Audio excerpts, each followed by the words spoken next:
दोस्तों, आज के वीडियो में मैं आपको एक ऐसी घटना सुनाने जा रहा हूँ जो बहुत ही ज़्यादा रहस्यमयी है। सो वीडियो को एंड तक ज़रूर सुनिएगा। और अगर आपको हॉरर स्टोरीज़ और मिस्टीरियस स्टोरीज़ सुनना पसंद है तो आप मुझे सब्सक्राइब कर सकते हैं और आप मुझे कमेंट करके ये भी बता सकते हैं कि अगले वीडियो मैं किस टॉपिक पर लेकर आऊँ। और ये घटना घटी है रघु के साथ में। और अब आगे की घटना मैं आपको सुनाऊंगा रघु जी के पॉइंट ऑफ व्यू से। मेरा नाम रघु है। आज मैं अपनी ज़िंदगी की सबसे हॉरिफाइंग इंसिडेंट आपके साथ शेयर करने जा रहा हूँ। ये घटना हमारे साथ घटी थी सन 2010 में। सन 2010 में हमारे साथ ये घटना घटी थी हमारे नए घर में। मेरे पापा ने एक नया घर लिया था जो कि उन्हें हद से ज़्यादा सस्ते दामों पर मिल गया था। जब मुझे उस घर का दाम पता चला तो वो दाम सुनकर मैं बहुत ही ज़्यादा हैरान हुआ था। मैं बिल्कुल भी झूठ नहीं बोल रहा। इतना सस्ता घर कोई पापा को क्यों ही देगा, मुझे समझ नहीं आ रहा था। लेकिन आखिरकार घर हमें मिल ही गया था और वो घर भी अच्छा खासा बड़ा था जिसमें सिर्फ हम 3 लोग ही रहने वाले थे, मम्मी, पापा और मैं। वो घर बहुत बड़ा घर था। उस बड़े घर में करीबन जॉइंट फैमिली भी रह सकती थी, लेकिन उस बड़े से घर में हम 3 लोग ही रहते थे। जब मुझे उस घर का दाम पता चला था मुझे तो तब से ही उस घर पे शक होने लगा था कि इतना बड़ा घर और इतने सस्ते दाम आखिर कैसे हो सकता है। लेकिन जब मैंने पापा से पूछा कि आपको ये घर किसने दिया तो पापा ने मुझे बताने से मना कर दिया। उन्होंने कहा कि तुम्हें इस घर में रहने से मतलब है, रहो और खुश रहो। ऐसा कह के पापा ने बात टाल दी और उसके बाद भी मैंने पापा को ज़्यादा कुछ पूछा नहीं। फिर 1-2 हफ्ते उस घर में बहुत आराम से बीते। हम लोग दिन में तो अलग अलग रहते थे, मतलब पापा जॉब पर जाते थे और मम्मी घर पर रहती थी और मैं स्कूल जाता था।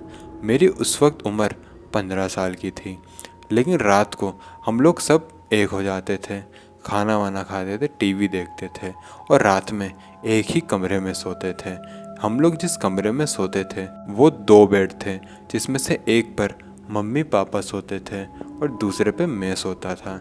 तो एक रात को जब मैं सो ही रहा था तभी मुझे ऐसा फील हुआ कि कोई खड़ा है जो कि खड़े होकर सीधा मुझे ही देख रहा है। जब मुझे ऐसा फील हुआ तो मैंने अपने कमरे की लाइट चालू की और आसपास देखने लगा, लेकिन मुझे कोई भी दिखाई नहीं दिया। मुझे ऐसा लगा कि शायद ये मेरा वहम होगा, इसलिए मैंने वापस लाइट बंद करी और सो गया। लेकिन उसके अगले ही पल मुझे ऐसा लगा कि किसी ने मेरी रजाई को ज़रा सा नीचे खसकाया है। जब मुझे ये फील हुआ तो मैंने फिर से लाइट चालू की और बिस्तर के कोने में जाके देखने लगा कि आखिर कौन है जो ये सब हरकतें कर रहा है। लेकिन मुझे कोई भी नज़र नहीं आया। मेरे बार बार लाइट चालू बंद करने के चक्कर में पापा की नींद भी खुल गई थी। उन्होंने मुझे पूछा, रघु, क्या हो गया है? मैंने पापा को कहा कि पापा मुझे कुछ अजीबोगरीब सा फील हो रहा है। पापा ने पूछा क्या फील हो रहा है, तो मैंने पापा को बताया कि पहले मुझे ऐसा लगा कि कोई खड़े होकर मुझे देख रहा है, फिर ऐसा लगा कि किसी ने मेरी रजाई खींची है। पापा ने कहा कि ये तेरे मन का वहम होगा, सब कुछ भूल जा और चुपचाप सो जा। उसके बाद मैंने फिर से लाइट बंद करी और फिर से सो गया। वो रात जैसे तैसे करके कट गई। अगली सुबह जब आई और मैं अपने बाथरूम में गया नहाने धोने के लिए तो मैंने देखा कि मेरे पूरे शरीर पे चोटों के निशान आए हुए थे। वो इतने ज़्यादा बड़े बड़े चोटों के निशान थे कि आपको देखकर ऐसा लगेगा कि इसे तो किसी ने बहुत बुरी तरीके से मारा हो। लेकिन इतने बुरे मारपीट के निशान मेरे शरीर पर थे, लेकिन मुझे दर्द बिल्कुल भी नहीं हो रहा था। उसके बाद ये बात मैंने अपने मम्मी पापा को भी बताई जो उस वक्त ब्रेकफास्ट कर रहे थे। मैंने उन्हें बाथरूम में बुलाया और वो चोटों के निशान दिखाए। मैंने उन्हें ये भी बताया कि इतना बड़े चोटों के निशान होने के बावजूद भी मुझे बिल्कुल भी दर्द नहीं हो रहा है। उन्हें भी ये बात बिल्कुल समझ नहीं आई, लेकिन इतनी बड़ी बात होने के बावजूद भी पापा ने इस बात को टाल दिया। ऐसी बातें पापा बार बार क्यों टाल रहे थे, मुझे बिल्कुल भी समझ नहीं आ रहा था। पहले तो पापा ने मुझे ये नहीं बताया कि आखिर उन्होंने घर किससे ख़रीदा। उसके बाद पिछले रात की घटना भी उन्होंने इग्नोर कर दी, और अब इतनी बड़ी घटना जो मेरे साथ घटी थी ये भी पापा ने इग्नोर कर दी थी। हमने वो घर कहाँ ख़रीदा था ये मैं आपको नहीं बता सकता, इससे हमें दिक्कत हो सकती है। खैर, उसके बाद मैं फिर स्कूल चला गया। स्कूल में मेरा दिन अच्छे से कटा और फिर मैं घर वापस आया। जब मैं घर वापस आया तो पापा ऑफिस जा चुके थे। घर में सिर्फ मम्मी और मैं ही थे। कुछ देर बाद मुझे कोचिंग के लिए निकलना था। मैंने खाना वाना खाया और जो टाइम बचा उसमें मैं टीवी देखने लगा। जब मैं टीवी देख ही रहा था तो न जाने कहाँ से बहुत ही ज़्यादा मुझे ठंड लगने लग गई।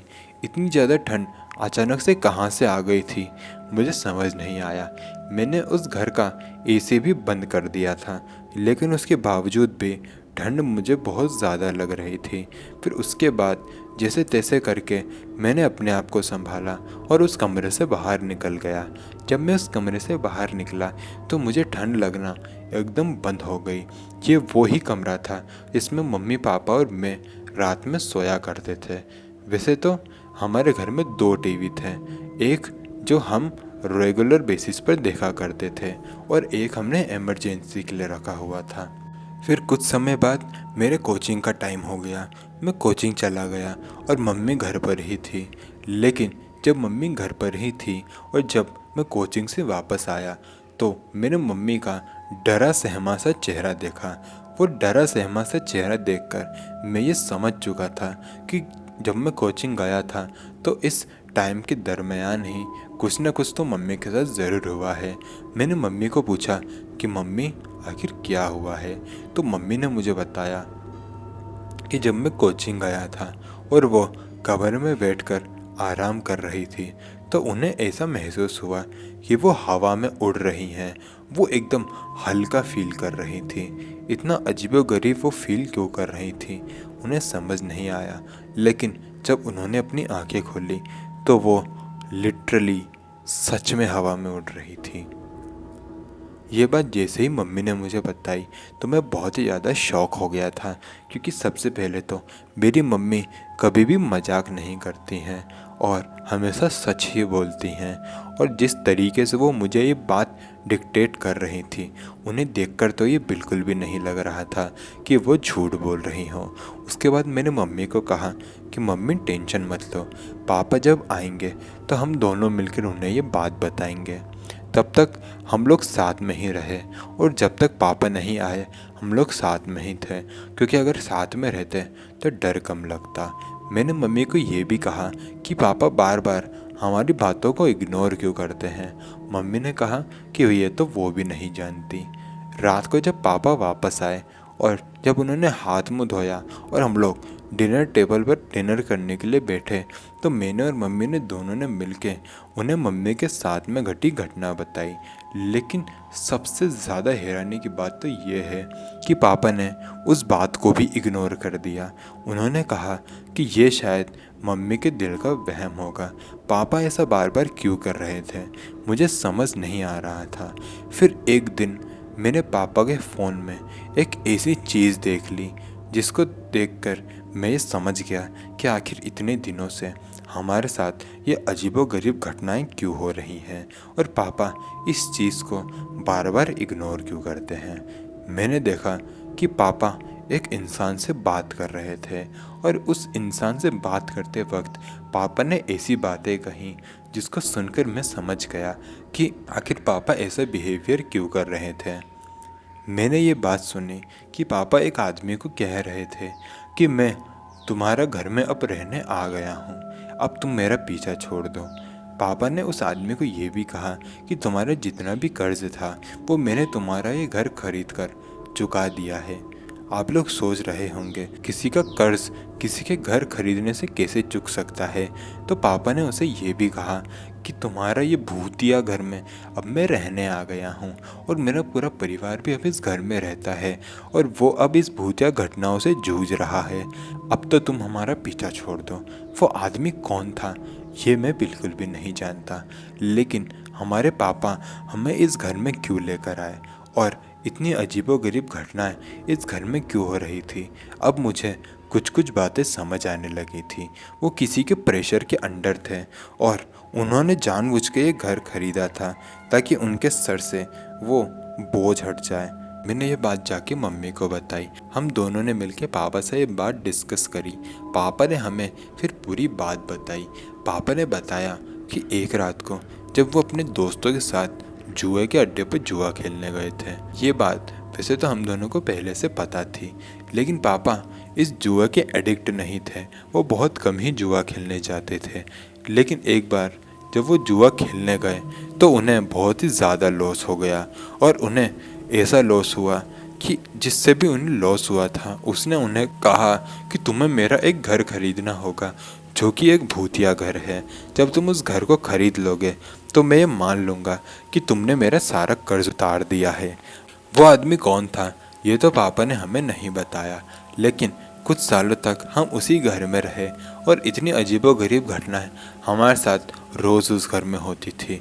फिर कुछ सालों बाद पापा ने वो घर तोड़वा दिया और वहाँ से जो ज़मीन का पैसा मिला उससे हमने एक नया घर बनाया और कहीं और जाकर सेटल हो गए। और फिर हमारे साथ ऐसी कोई घटना फिर वापस नहीं घटी। तो दोस्तों, वीडियो होती है यहीं ख़त्म। आशा करूँगा कि आपको वीडियो पसंद आई होगी। इससे ही हॉरर स्टोरीज़ रोज़ सुनने के लिए चैनल को सब्सक्राइब कर लीजिए। मिलते हैं अगले वीडियो में, तब तक के लिए जय हिंद, जय भारत।